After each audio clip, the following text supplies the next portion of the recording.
हाँ तो भाई लोग, क्या हाल चाल। तो आज हम बात करने वाले वन पीस के पोनीग्लिफ के बारे में कि उसको किसने बनाया और उसको पूरी दुनिया में किसने डिस्ट्रीब्यूट करा वगैरह वगैरह। तो चलिए बिना किसी देरी के शुरू करते हैं। तो वन पीस के लोरे के हिसाब से ये पोनीग्लिफ बनाए हैं और वानो का एक क्लेन है जिसका नाम है कोज़ुकी क्लेन। उसी ने स्टोन के ऊपर पोनीग्लिफ बनाए हैं। पोनीग्लिफ एक इंडस्ट्रीकेबल स्टोन पर लिखे गए थे जो पत्थर को काट कर लिखते हैं। वर्ल्ड सेंचुरी के दौरान ये बनाए गए थे। इन लोगों की स्पेशल राइटिंग और टेक्निक की वजह से इसको बहुत कम ही लोग पढ़ सकते थे, जिसमें से अपनी निको रोबिन भी आती है। तो पोनीग्लिफ को बनाने का मकसद यही था कि आने वाली जनरेशन को उनके बारे में पता चल सके और उनके इतिहास के बारे में। और पोनीग्लिफ 3 तरीके के होते हैं। पहला हिस्टोरिकल पोनीग्लिफ, दूसरा इंस्ट्रक्शनल पोनीग्लिफ और सबसे आखिरी और बहुत इंपॉर्टेंट रोड पोनीग्लिफ। तो हम इसमें सबसे पहले बात करते हैं हिस्टोरिकल पोनीग्लिफ की। ये हिस्ट्री के सीक्रेट बताती है और खास तौर पे वर्ल्ड सेंचुरी की सच्चाई को। और हिस्टोरिकल पोनीग्लिफ में लिखा है एंशिएंट वेपन के बारे में, एंशिएंट किंगडम के बारे में, वॉर ऑफ वर्ल्ड सेंचुरी के बारे में, वर्ल्ड गवर्नमेंट की सच्चाई के बारे में। और इसमें थोड़ी बहुत जोए वोए की स्टोरी भी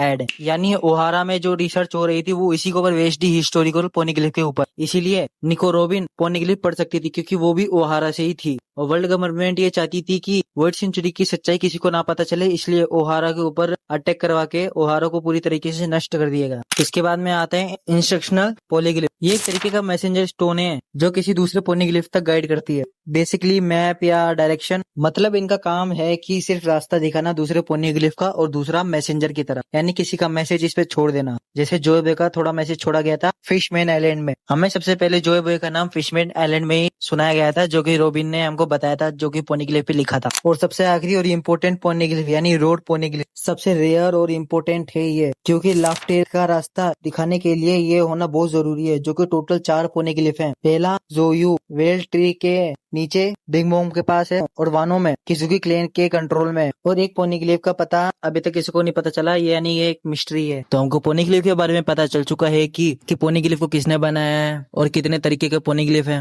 और उनका काम क्या है, जिसमें वर्ल्ड गवर्नमेंट के काफी सारे राज छुपे हुए हैं। अगर आप चाहते हो कि दूसरी वीडियो किस पे आए तो मुझे कमेंट में बता देना कि मैं उसके ऊपर भी वीडियो बना दूंगा।